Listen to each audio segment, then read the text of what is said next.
Hey everybody, Brian Akins.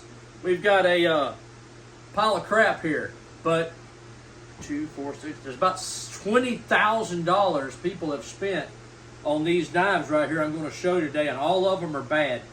None of them fought in the Civil War, none of them were even made during the Civil War. Here's the first one. This is a copy of what a lot of people call a Cookin Brothers knife. Looks pretty much like the original. It's actually got a nice blade on it.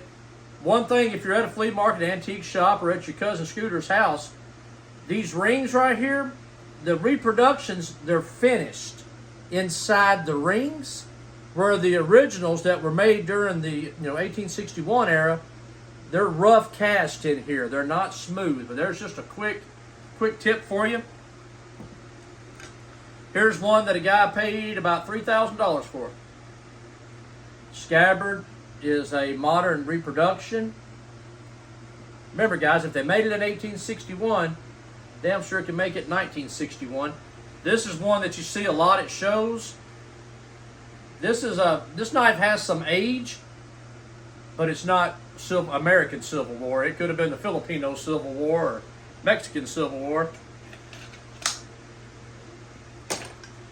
Here's one made in Bubba's backyard. They got carried away with the D guard. Give me a D. All right, there you go. It's got a horn grip that's been aged with a propane torch. There's just no southern blacksmith would have made a knife with this profile. This probably could have been a tobacco cutter, corn cutter, cheese cutter. Somebody cut something with it. No good. Here's another knife. It has some age, and you see these at the antique shows all the time. Confederate Arkansas toothpick. Now, has some age, like I said. One giveaway on these, there is Confederate knives out of Alabama with double ferrules, but there's lots of foreign knives with double ferrules. And this blade, too, it is toothpickish, but once again, look at the profile. It gets so thin. It might be southern, but it's southern Mexico.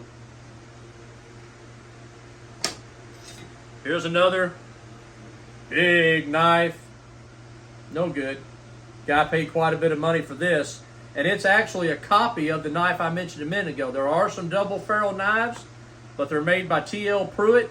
This knife actually has a bad T.L. Pruitt stamp on it.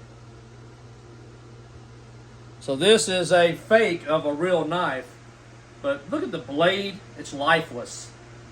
There's no contour.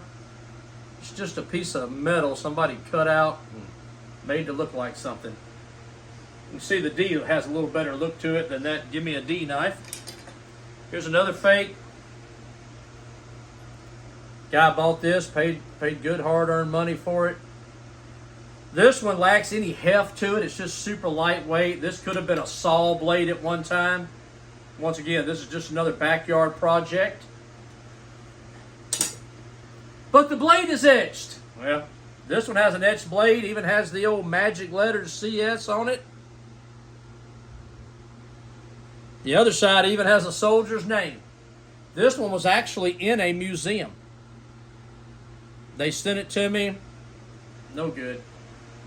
But this is what they look like, guys. There's actually a lot of model 1860 swords out there with elaborate etching on them of all the stuff in the world. It's always cheap knives and cheap swords that people will try to embellish or enhance, or it's just Bubba's shop project. Anyway, maybe you learned something from here and keep you from buying a piece of crap. If you like the videos, hit subscribe. If you hate them, hit subscribe, and I'll do some more. Appreciate you.